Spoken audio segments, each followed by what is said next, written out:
प्रधानमंत्री श्रीनगर के दौरे पर विकसित भारत विकसित जम्मू कश्मीर कार्यक्रम में लेंगे भाग। कृषि, अर्थव्यवस्था और पर्यटन सहित कई विकास परियोजनाओं की देंगे सौगात। झारखंड खाद्य और चारा प्रसंस्करण उद्योग नीति पर राज्य कैबिनेट की मुहर। खाद्य प्रसंस्करण उद्योग लगाने पर मिलेगी प्रोत्साहन राशि। पीडीएस दुकानदारों का कमीशन बढ़ा। केंद्रीय मंत्री अर्जुन मुंडा ने विकास की प्रतिबद्धता दोहराई। कहा, केंद्र सरकार के प्रयासों से जनजातीय समुदायों के मान सम्मान और विकास को मिला नया आयाम। और पलामू में सोन नदी से बालू का अवैध उठाव करते 4 ट्रैक्टर जब्त। अफीम की खेती और अवैध शराब के खिलाफ पुलिस ने चलाया अभियान।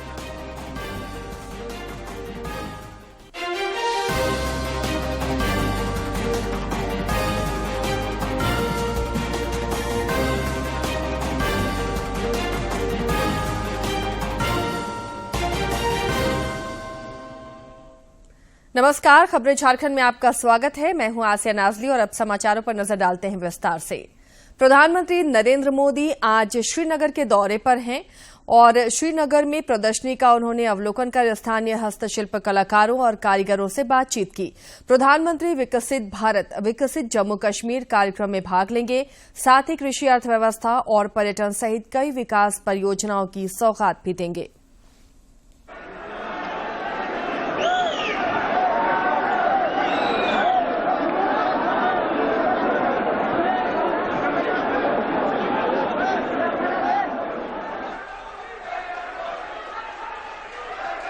मंच पर माननीय प्रधानमंत्री के साथ आसीन हैं केंद्रीय राज्य मंत्री डॉक्टर जितेंद्र सिंह साहब, जम्मू कश्मीर के उपराज्यपाल श्री मनोज सिन्हा साहब, राज्यसभा के सदस्य गुलाम अली खटाना साहब। और मैं इस बात को दोहराना चाहूंगा और दोहराने में फख्र महसूस करता हूं कि आज का दिन यकीनन कश्मीर के लोगों के लिए बहार बन के आया है। कश्मीर में बहार का मौसम बस आने ही वाला है, लेकिन उससे पहले मोदी जी के रूप में बहार जो कश्मीर में आई है वो यकीनन लाजवाब है। माननीय प्रधानमंत्री महोदय, वादी कश्मीर आपके यहां आने से खिल उठी है। पूरी दुनिया ये जानती है कि जम्मू कश्मीर से आपका खास लगाव है और आज ये खूबसूरत वादी और यहाँ के सभी लोग आपका दिल से स्वागत करते हैं। माननीय प्रधानमंत्री महोदय, कश्मीर के लोग निरंतर 3 दशकों से लगातार 3 दशकों से ये दुआ करते रहे, बार बार ये दुआ करते रहे कि सूफियों की इस घाटी में, संतों की इस घाटी में शांति, समृद्धि और खुशहाली लौट आए। ये हमारी खुशकिस्मती है कि आज आप स्वयं हमें अपना आशीर्वाद देने पधारे हैं। रांची में कल मुख्यमंत्री चंपाई सोरेन की अध्यक्षता में राज्य मंत्रिपरिषद की बैठक हुई, जिसमें कई महत्वपूर्ण निर्णय लिए गए। झारखंड खाद्य एवं चारा प्रसंस्करण उद्योग नीति पर भी कैबिनेट की बैठक के दौरान मुहर लगी। इसके तहत जनजातीय क्षेत्रों में खाद्य प्रसंस्करण उद्योग लगाने पर सरकार 45% प्रोत्साहन राशि देगी। वहीं अन्य इलाकों के लिए 35% होगी। कैबिनेट की बैठक में इसके अलावा झारखंड राज्य अंतर्गत अनुसूचित जनजाति, अनुसूचित जाति, अल्पसंख्यक और पिछड़ा वर्ग कल्याण विभाग के नियंत्रणाधीन आवासीय विद्यालयों का संचालन गैर सरकारी संस्थाओं के माध्यम से कराने की स्वीकृति दी गई। राष्ट्रीय खाद्य सुरक्षा अधिनियम के अंतर्गत अप्रैल माह से वितरण होने वाले खाद्यान्न के लिए जन वितरण प्रणाली के दुकानदारों को डे डीलर कमीशन की दर 100 रुपए प्रति क्विंटल से बढ़ाकर 150 रुपए प्रति क्विंटल करने की स्वीकृति दी गई। इसके साथ ही राज्य मंत्रिपरिषद की बैठक में कई अन्य प्रस्तावों पर भी सहमति बनी है। अनुदान को बढ़ाकर 80% अनुदान किए जाने हेतु स्वीकृति प्रदान करने के संबंध में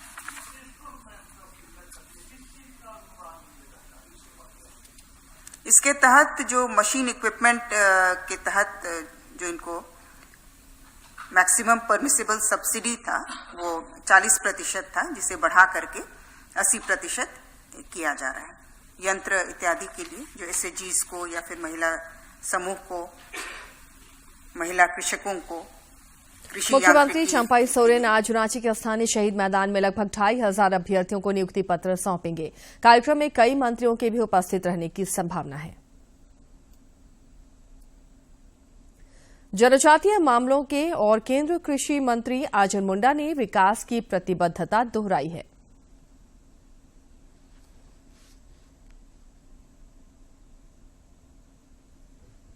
भाजपा ने खूंटी लोकसभा क्षेत्र से जनजातीय मामलों सह केंद्रीय कृषि मंत्री अर्जुन मुंडा को दोबारा प्रत्याशी बनाया है। उनका 5 वर्षों का टर्म बेहद खास रहा, जिसने विकास और जन कल्याण को नई दिशा दिखाई है। श्री मुंडा ने उपलब्धियां गिनाते हुए कहा कि केंद्र सरकार के प्रयासों से जनजातीय समुदायों के मान सम्मान और समग्र विकास को नया आयाम मिला है। 2019 में भारतीय जनता पार्टी ने संगठन के कार्यकर्ता के नाते चुनाव लड़ने के लिए और जनता की सेवा करने के लिए जो अवसर दिया और जनता ने जिताकर भेजा, स्वाभाविक रूप से एक जिम्मेदारीपूर्ण कार्य के खूंटी के जनता के बीच में और खूंटी के मर्यादा, इन सारे चीजों को ध्यान में रखते हुए खूंटी आगे बढ़े और खूंटी की विशेषताओं को दुनिया जाने। श्री मुंडा ने कहा कि प्रधानमंत्री नरेंद्र मोदी जनजातियों के स्वास्थ्य को लेकर बेहद संवेदनशील हैं। खूंटी संसदीय क्षेत्र में बड़े स्तर पर स्वास्थ्य शिविर का आयोजन कर जनजातीय क्षेत्रों में एनीमिया, सिकल सेल समेत अन्य बीमारियों के मुफ्त उपचार के लिए पहल हुई है। उन्होंने जनजातीय बच्चों के बेहतर शैक्षणिक विकास के लिए एकलव्य आदर्श विद्यालय की शुरुआत को क्रांतिकारी कदम बताया। लेकिन उस स्थिति में भी खूंटी ने पूरे और खूंटी के जनता ने पूरे विश्वास के साथ उससे लड़ते हुए विजय प्राप्त की और यह सुनिश्चित किया, जैसे हम एक उदाहरण के तौर पे देना चाहते हैं कि पहला ऑक्सीजन प्लांट यहां पर लगा। राज्य में खूंटी पहला ऑक्सीजन प्लांट के रूप में प्राप्त किया कि यहां के लोगों को, क्योंकि उस समय ऑक्सीजन की कमी की ही बात सबसे अधिक आती। तो स्वास्थ्य के दृष्टि से भारत सरकार कितना संवेदनशील है, स्वास्थ्य के दृष्टि से जनप्रतिनिधि कितने संवेदनशील हैं और खूंटी को राहत देने के लिए किस तरीके से प्रयत्न किए गए स्वास्थ्य के क्षेत्र। जनजातीय मामलों सह केंद्रीय कृषि मंत्री ने कहा कि खूंटी संसदीय क्षेत्र के सर्वांगीण विकास के लिए अनेक पहल हुए हैं। क्षेत्र की जनता को विभिन्न केंद्र प्रायोजित योजनाओं का लाभ मिल रहा है। समग्र राष्ट्र के विकास यात्रा में खूंटी अपनी सहभागिता, अपना योगदान और खूंटी के जनता को इस रूप में जोड़ते हुए कि विविध क्षेत्रों में उनके प्रगति के साथ ही देश का प्रगति जुड़ा हुआ है। और 2019 के कोविड, क्योंकि हम कोविड-19 ही कहते हैं, भयावह स्थिति से देश उभर कर कैसे आया, इससे सभी अवगत है। इसमें कोई संदेह नहीं कि केंद्रीय मंत्री अर्जुन मुंडा ने दिल की गहराइयों से विकास कार्यों को जन जन तक पहुंचाने का काम किया है, ताकि वंचितों और गरीबों को उनका हक मिल सके। खूंटी से ज्योत्सना की रिपोर्ट। साहिबगंज के उधवा पक्षी अभ्यारण्य में मंत्री हफीजुल हसन ने वन कुटीर का उद्घाटन किया, जबकि पेयजल एवं स्वच्छता मंत्री मिथिलेश कुमार ठाकुर ने जल जीवन मिशन से सोलर आधारित एबीएस क्लस्टर की सौगात दी। इस मौके पर कई गणमान्य लोग मौजूद थे। आगामी लोकसभा चुनाव के मद्देनजर पद्मश्री मुकुंद नायक ने युवाओं से मतदान की अपील की है। उन्होंने लोकगीत के माध्यम से चुनावी प्रक्रिया में एक एक वोट के महत्व से लोगों को अवगत कराया।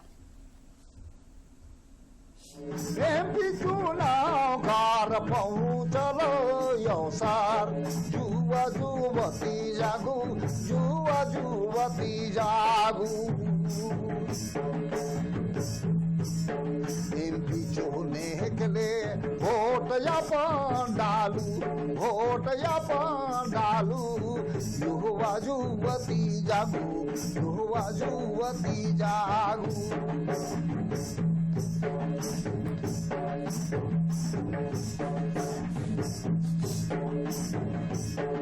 एक तो वोट से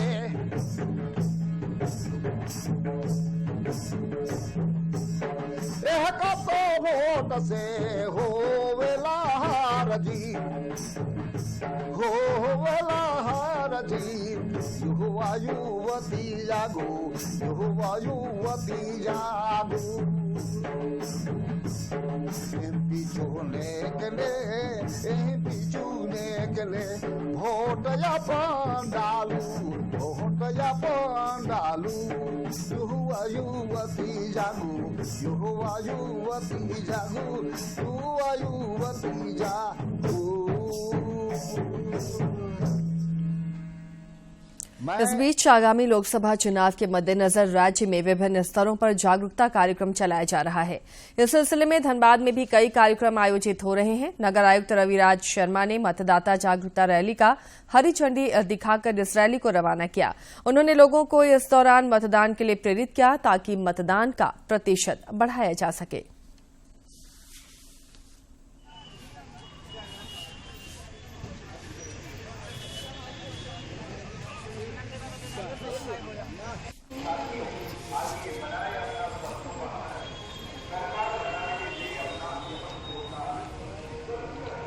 सभी जगहों पर हम लोग एसएचजी महिलाओं के थ्रू, हमारे साथ सफाई कर्मचारी के थ्रू, हमारे जो सुपरवाइजर्स हैं उनके थ्रू हम लोग ये अभियान चलाएंगे।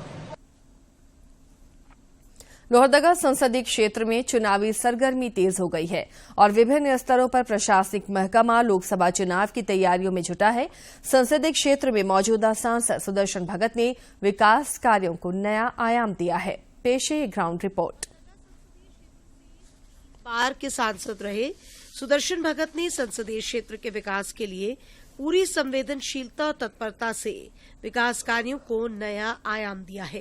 भरपूर कोशिश की, जो भी यहाँ के ज्वलंत मुद्दे थे, जो भी ज्वलंत समस्याएं थी, चाहे वह सड़कों का मुद्दा हो, चाहे पीने का पानी का मुद्दा हो, बिजली की समस्या हो, स्वास्थ्य का समस्या हो या किसानों की बात हो, हमने हर दृष्टि से हमने खास करके पूरे संसदीय क्षेत्र को हमने अपने तरफ से हर संभव हमने प्रयास किया कि इधर संसदीय क्षेत्र के लोग भी केंद्र सरकार के कामकाज से काफी खुश हैं। वंचित और कमजोर वर्गों के हित में केंद्र प्रायोजित योजनाओं ने इलाके की तस्वीर और जनमानस की तकदीर बदल डाली है। परिवार का भरण पोषण सही ढंग से कर रहा हूँ, मोदी जी के लिए, इसलिए मैं अपने प्राइम मिनिस्टर को धन्यवाद देता हूँ। किसी के आगे मोहताज नहीं, अपने बच्चों को पढ़ा लिखा रहे हैं, उसके लिए धन्यवाद मोदी जी। हम लोग प्रधानमंत्री मोदी जी को धन्यवाद देते हैं। इस बीच आगामी लोकसभा चुनाव को लेकर प्रशासनिक महकमा विभिन्न स्तरों पर तैयारियों में जुटा है।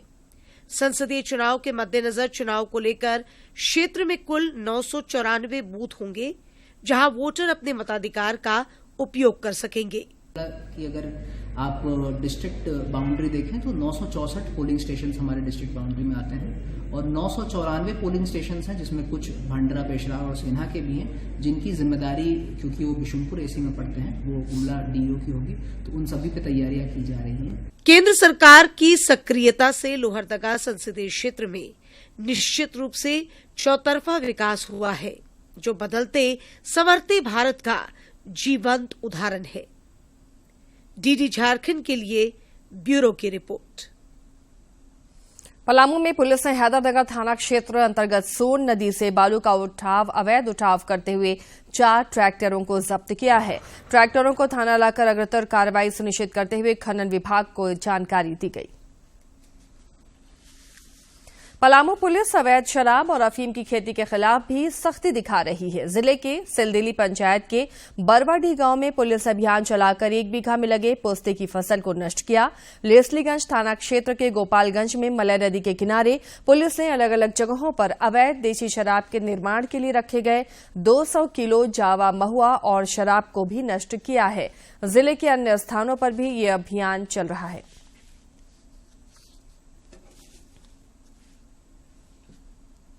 नागरिकों खासकर महिलाओं की सुरक्षा सुनिश्चित करने के लिए धनबाद में स्थानीय पुलिस लाइन से नगर पुलिस अधीक्षक अजीत कुमार ने पिंक पेट्रोलिंग शक्ति स्क्वाड को हरी झंडी दिखाकर रवाना किया।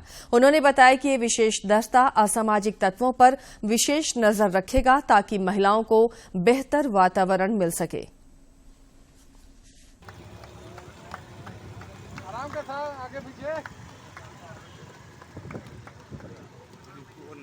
आज पिंक पेट्रोल की शुरुआत की गई है धनबाद शहर में बच्चों की सुरक्षा के लिए, ताकि बच्चियां एकदम सेफली अपने घरों से निकलें और अपने घर सेफली लौट जाएं। बच्चे जो स्कूल जा रहे हैं, स्कूल के टाइम पर निकलते समय उनको जो कहीं कोई दिक्कत नहीं हो, महिलाओं को और बच्चों पर विशेष ध्यान रख रही धनबाद पुलिस। इसी उद्देश्य से पिंक पेट्रोल को हम लोग चला रहे हैं। और चलिए अब देखते हैं फटाफट अंदाज में जिले की खबरें।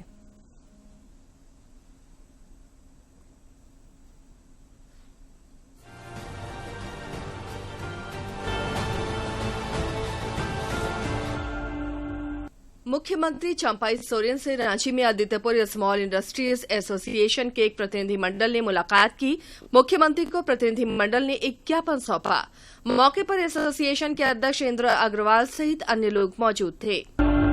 मुख्यमंत्री चंपाई सोरेन से रांची में टाटा स्टील के सीईओ और प्रबंध निदेशक टीबी नरेंद्रन ने मुलाकात की। मुख्यमंत्री से ये उनकी शिष्टाचार भेंट थी। इस मौके पर टाटा स्टील कॉरपोरेट सर्विसेज के चाणक्य चौधरी भी मौजूद थे। रांची के सांसद संजय सेठ ने जानकारी दी है कि रांची बनारस वंदे भारत एक्सप्रेस के परिचालन का उनका वादा 12 मार्च को पूरा होने वाला है। उन्होंने इसके लिए प्रधानमंत्री नरेंद्र मोदी का आभार जताया।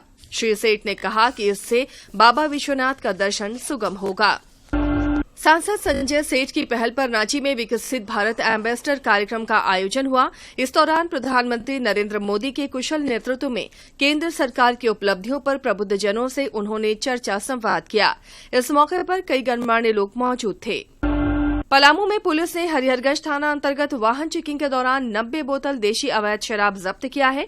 पुलिस ने वाहन चेकिंग में जब एक मोटरसाइकिल को रोकने का इशारा किया तो मोटरसाइकिल चालक मोटरसाइकिल छोड़कर भाग खड़ा हुआ। पुलिस ने देशी अवैध शराब और मोटरसाइकिल को जब्त कर लिया है। चतरा में आगामी लोकसभा चुनाव को लेकर विभिन्न स्तरों पर तैयारी जारी है। जिला निर्वाचन पदाधिकारी सह उपायुक्त रमेश घोलप ने इस सिलसिले में सभी कोषांग के नोडल पदाधिकारी के साथ बैठक कर आवश्यक दिशा निर्देश दिए।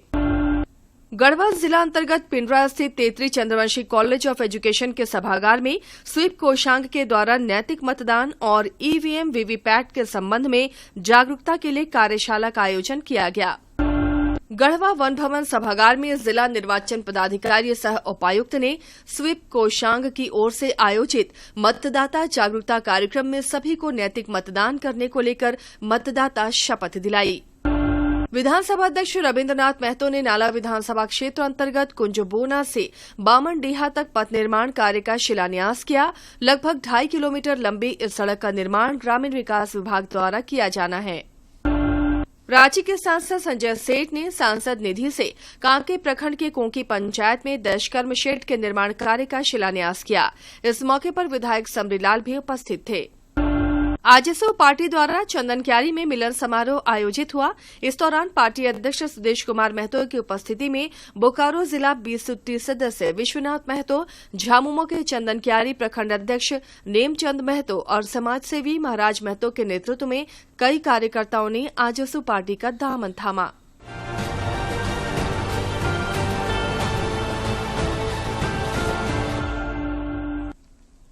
प्रधानमंत्री नरेंद्र मोदी के कुशल नेतृत्व में जन कल्याण के कार्यों को केंद्र सरकार तेजी से आगे बढ़ा रही है। प्रधानमंत्री गरीब कल्याण अन्न योजना तो वंचितों और गरीबों के लिए वरदान साबित हो रही है।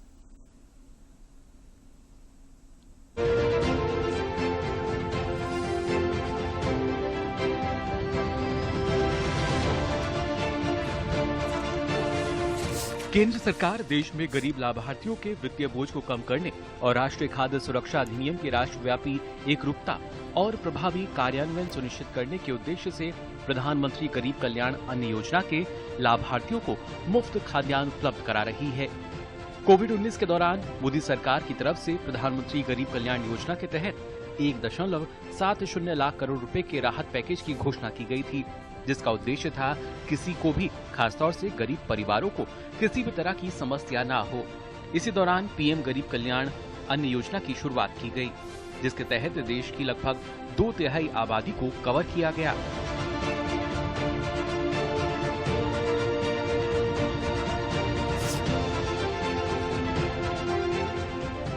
भारत सरकार ने इस योजना की घोषणा 26 मार्च 2020 में की थी। योजना के अंतर्गत लाभार्थियों को 5 किलो मुफ्त खाद्यान्न मिला। क्षेत्रीय प्राथमिकताओं के आधार पर लाभार्थियों को 1 किलो दाल भी प्रदान की गई। इस योजना का पहला चरण अप्रैल से जून 2020 तक का रहा।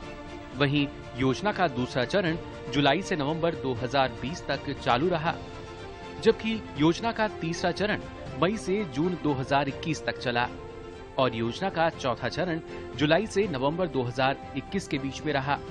महत्वपूर्ण योजना का 5वां चरण दिसंबर 2021 से मार्च 2022 तक चला, जबकि योजना का छठा चरण अप्रैल से सितंबर 2022 तक चला।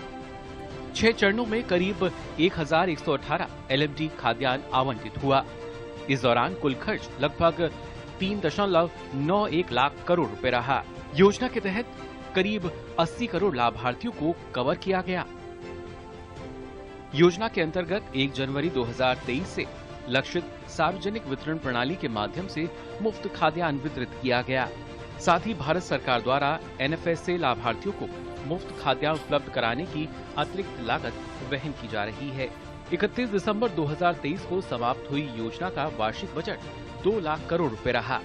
प्रधानमंत्री गरीब कल्याण अन्न योजना का 2024 में विस्तार किया गया।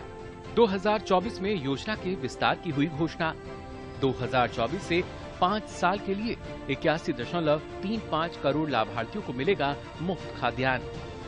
सरकार अगले 5 साल में योजना पर 11.80 लाख करोड़ रुपए का खर्च करेगी। गौरतलब है कि अंत्योदय अन्न योजना और प्राथमिकता वाले परिवार वर्ग के सभी पात्र लाभार्थियों को one nation one ration card से योजना का लाभ मिल रहा है।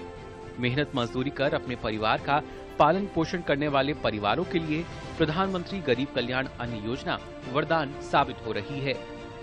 देश में करीब 25 करोड़ लोग गरीबी की रेखा से बाहर आए हैं। ऐसे में सरकार की गरीब कल्याण अन्न योजना से लोगों को अनाज खरीदने की दिक्कतों से भी मुक्ति मिली है। Bureau report, DD news. राज्य में पिछले 24 घंटे के दौरान मौसम शुष्क रहा। चाईबासा में अधिकतम तापमान 33.4 डिग्री सेल्सियस रिकॉर्ड किया गया। राज्य के मौसम में फिलहाल बदलाव की उम्मीद कम है। मौसम विज्ञान केंद्र रांची ने बताया है कि आगामी 12 मार्च तक आसमान के साफ रहने और मौसम के शुष्क बने रहने के आसार हैं। अगले 4 दिनों तक अधिकतम तापमान में किसी बड़े बदलाव की उम्मीद कम है। और अब बात करते हैं कारोबार जगत की। केंद्रीय मंत्री पीयूष गोयल ने कहा है कि यदि जूट और कपास के बाजार दाम न्यूनतम समर्थन मूल्य MSP से नीचे आते हैं तो सरकार किसानों से उनकी फसल खरीदने को तैयार है।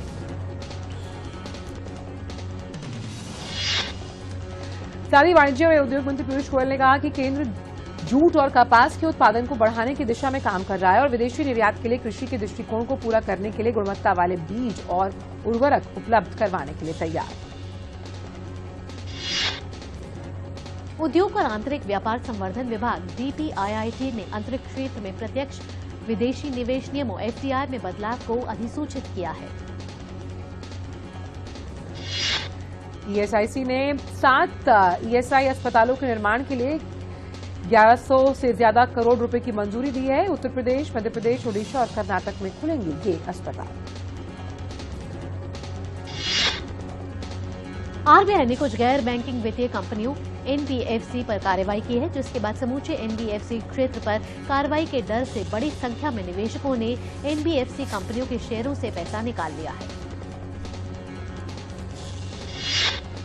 आईआईएफएल फाइनेंस, जेएम फाइनेंशियल और पेटीएम पेमेंट्स बैंक के खिलाफ केंद्रीय बैंक की कड़ी कार्रवाई। निवेशकों की चिंता बढ़ी।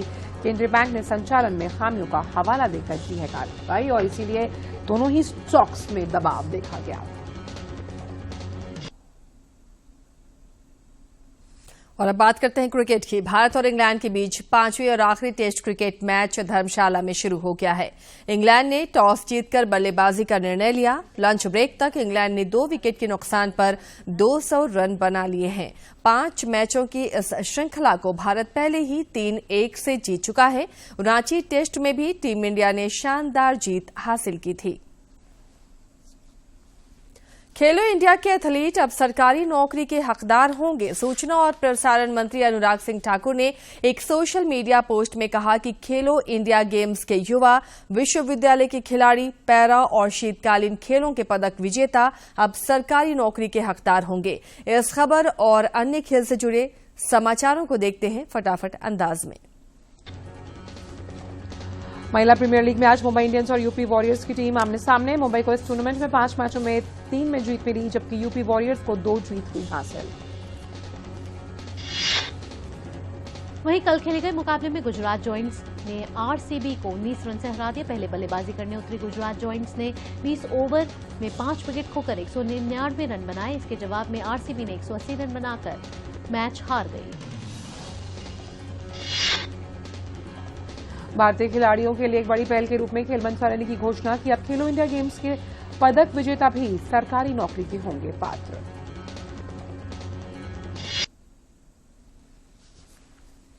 विश्व की पहली वैदिक घड़ी महाकाल की नगरी उज्जैन में स्थापित की गई है। इस वैदिक घड़ी का लोकार्पण अभी हाल ही में प्रधानमंत्री नरेंद्र मोदी ने किया था। भारतीय काल गणना विश्व की प्राचीनतम, सूक्ष्म, शुद्ध, त्रुटि रहित, प्रमाणिक एवं विश्वसनीय पद्धति रही है। काल परिमाण की इस सर्वाधिक विश्वसनीय पद्धति की पुनर्स्थापना विक्रमादित्य वैदिक घड़ी के रूप में महाकाल की नगरी उज्जैन में हो गई है।